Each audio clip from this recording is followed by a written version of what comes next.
Hello friends, welcome to the official YouTube page of Everest IAS Academy. So today we are going to discuss important current affairs for UPSC preliminary examination. So as part of today's discussion, we are going to discuss about classical swine flu. So basically friends, this classical swine flu is reported in newspapers very recently, and this is very important for this year UPSC preliminary examination. And there is a wide variety of difference between classical swine flu or the normal swine flu we call. So normally we term this swine flu by the terminology H1N1. So this was already asked in past year UPSC preliminary examination. What do you mean by H1N1? In addition to that, there is one more term which is called as H5N1, whereas H5N1 is called as bird flu, whereas H1N1 is called as swine flu. So this is one of the differences which we need to know within the swine flu and bird flu. And let's go and discuss what's the difference between this classical swine flu and the normal swine flu. So basically friends, in case of classical swine flu, the infected organisms are only swines, that is the pigs. They are the only infected organisms, and human beings are not at all affected by this classical swine flu. Whereas in case of swine flu, even human beings are getting affected. So this is one of the major difference which you need to understand between classical swine flu and swine flu, friends. So let's now go and discuss the basics of this classical swine flu. So does classical swine flu has any other name? Yes, it of course has. The name is called as hog cholera.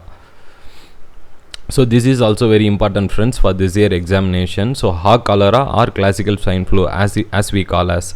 So let's go and see it's like in 4 different methods. So now first thing is whether it is who is the causal organism. So whether it is a bacteria or virus, so that we will study friends. Second is the mode of transmission. So how it gets transmitted to other organisms or within organisms, how it is getting transmitted.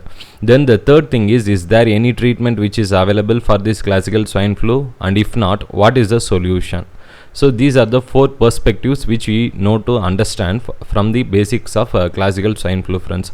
So the first thing is the causal organism is virus only, friends, and it is not bacteria. So kindly remember this.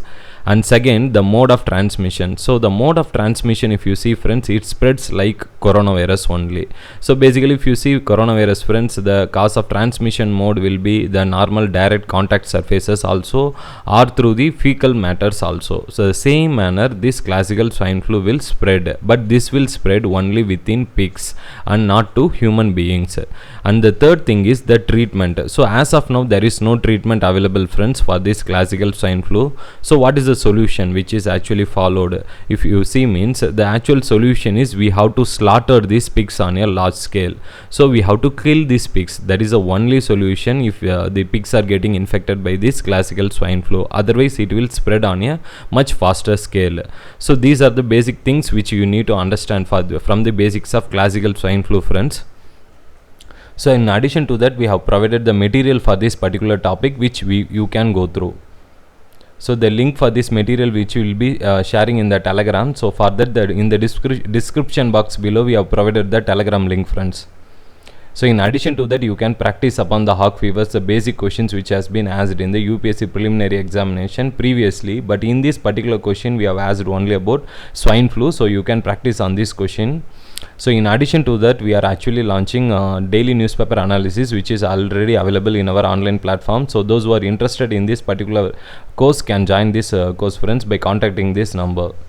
So in addition to that, we are also running this India on the Map through World Series. So here actually we will be discussing the basics of world geography. In addition to that, maps which are relevant for UPSC preliminary examination.